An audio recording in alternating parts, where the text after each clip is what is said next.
মানুষ যত নেক আমল করে সমস্ত নেক আমলের জন্য জান্নাতের মধ্যে আলাদা আলাদা দরজা থাকবে।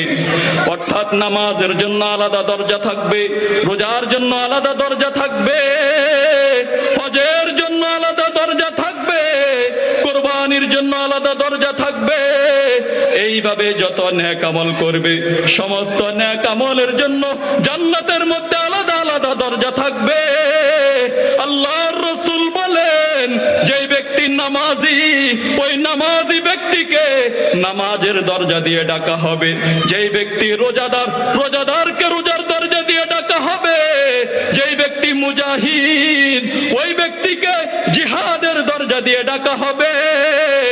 এইভাবে যেই ব্যক্তি কোরবানি করবে তাকে কোরবানির দরজা দিয়ে ডাকা হবে। এই আলোচনাগুলো যখন আল্লাহর রাসূল সাল্লাল্লাহু আলাইহি ওয়াসাল্লাম সাহাবীদের মাঝে করে, তখন ওই মজলিসের মধ্যে আবু বকর উপস্থিত, ওমর উপস্থিত, ওসমান উপস্থিত, আলী উপস্থিত। আবু বকর দাঁড়িয়ে বলে, ইয়া রাসূলুল্লাহ, দুনিয়ার মধ্যে কি এমন কোন ব্যক্তি নাই যেই ব্যক্তিকে জান্নাতের প্রত্যেকটা দরজা দিয়ে ডাকা হবে? আল্লাহর রাসূল আবু বকরকে ডাক দিয়ে বলে, আবু বকর, দুনিয়ার মধ্যে এমন একজন ব্যক্তি আছে, ওই ব্যক্তিকে জান্নাতের প্রত্যেকটা দরজা দিয়ে ডাকা হবে। ও আবু বকর, ওই ব্যক্তিটা হচ্ছেন আপনি নিজেই। সুবহানাল্লাহ। আবু বকরকে জান্নাতের প্রত্যেকটা দরজা দিয়ে ডাকা হবে। কেন? কারণ আবু বকরের জীবনের সব কিছু ছিল ইসলামের জন্য। আবু বকরের জীবন যৌবন ধন সম্পদ সব কিছু ইসলামের জন্য কোরবানি করেছে। আবু বকর কেমন ইসলামের জন্য কোরবানি করেছে? আল্লাহর রাসূল সাল্লাল্লাহু আলাইহি ওয়াসাল্লামকে যখন মক্কার কাফেররা জুলুম নির্যাতন জুলুম অত্যাচার বাড়িয়ে দিয়েছে, তখন আবু বকর তখন আল্লাহর রাসূল একদিন আবু বকরকে ডাক দিয়ে বলে, ও আবু বকর, নির্যাতন বেড়ে গেছে। ও আবু বকর, জুলুম নির্যাতন বেড়ে গেছে। আবু বকর শোনো, আমার মনে হয় এই মক্কার জমিনে আর বেশি দিন থাকা হবে না। আবু বকর মনে হয় হিজরত করে মদিনার পথে চলে যেতে হবে। ও আবু বকর, তোমাকে সংবাদ দিয়ে রাখি, যেদিন আমি রাসূল হিজরত করে মদিনায় যাব, ওই দিন তুমি আমার সঙ্গী হিসাবে থাকবে। আল্লাহর রাসূল আবু বকরকে এই কথা বলার পর আবু বকরের আর রাতের বেলা ঘুম নাই। আবু বকরের পিঠ আর বিছানার সাথে লাগে না। আবু বকর সারা রাত জেগে জেগে আল্লাহর রাসূলের জন্য অপেক্ষা করে। আবু বকর অপেক্ষা করে কখন রাসূল আসবে আর কখন আমাকে ডাক দিবে। যেদিন রাত্রে আল্লাহর রাসূল হিজরত করে মদিনায় যাবে, ওই দিন রাত্রে যখন ঘর থেকে বের হয়ে আবু বকরের দরজার সামনে গিয়ে আবু বকরকে ডাক দেয়, আবু বকর। আবু বকর সাথে সাথে বলে, লাব্বাইকা ইয়া রাসূলুল্লাহ। আবু বকর আল্লাহর রাসূলের ডাক দেওয়ার সাথে সাথে সাড়া দিয়ে দিয়েছে।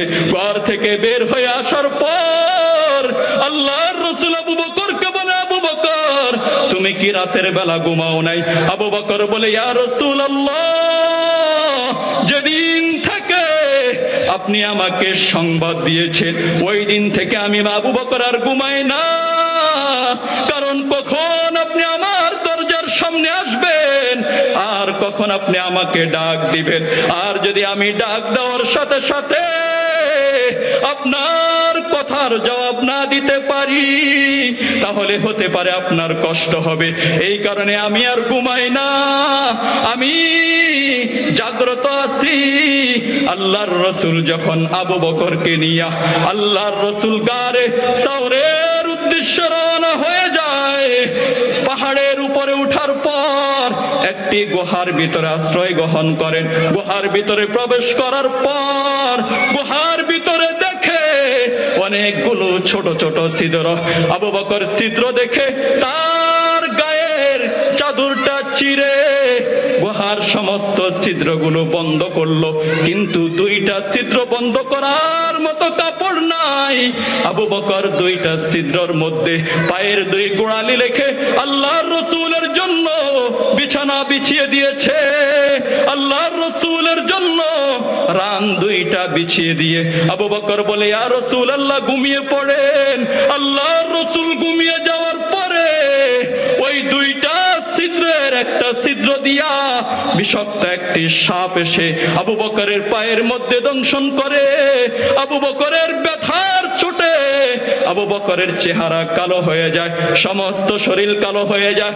ব্যথার তাড়নায় আবু বকরের চোখ দিয়ে পানি চলে আসে। তারপরও আল্লাহর রাসূলকে জাগ্রত করে না। কেমন প্রেমিক, নিজে কষ্ট সহ্য করে কিন্তু আল্লাহর রাসূলকে কষ্ট দেওয়ার উদ্দেশ্যে ডাক দেয় না, কারণ ডাক দিলে রাসূল কষ্ট পাবে। এরপর আবু বকরের চোখ দিয়ে পানি বের হয়ে যখন রাসূলের চেহারার মুবারকের উপরে পড়ে, তখন রাসূল টের পায়। রাসূলের ঘুম ভেঙে যাওয়ার পরে আল্লাহর রাসূল দেখে আবু বকর কান্না করে। আবু বকরের চেহারা কালো। আবু বকরকে জিজ্ঞাসা করে, কি হয়েছে? আবু বকর বলে, ইয়া রাসূলুল্লাহ, গর্ত থেকে কিসে যেন আমার পায়ের মধ্যে দংশন করেছে। ব্যথার চোটে আমি থাকতে পারি না। আল্লাহর রাসূল বলে, আবু বকর, তুমি ওই গর্তের মুখ থেকে পা সরিয়ে আনো। আবু বকর পা সরিয়ে আনার সাথে সাথে একটা গর্ত থেকে একটা বিষাক্ত সাপ বের হয়ে এসে আল্লাহর রাসূলকে সালাম দেয়, ইয়া রাসূলুল্লাহ, দীর্ঘদিন ধরে আমি এই গুহার মধ্যে আশ্রয় গ্রহণ করেছি।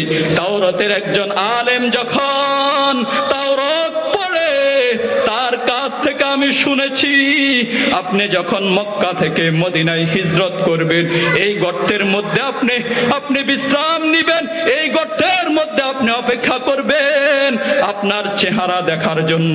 দীর্ঘদিন ধরে আমি এই গর্তের মধ্যে অবস্থান করতেছি, কিন্তু আমি যখন দেখলাম আপনি এই গর্তের মধ্যে, এই গুহার মধ্যে এসেছেন, কিন্তু বের হওয়ার কোনো রাস্তা পাই না। এই কারণে আবু বকরের পায়ের মধ্যে আমি দংশন করলাম, যেন আবু বকর পাটা সরিয়ে নেয়, আর আমি যেন আপনার চেহারা দেখে আমি সৌভাগ্যবান হতে পারি। সুবহানাল্লাহ।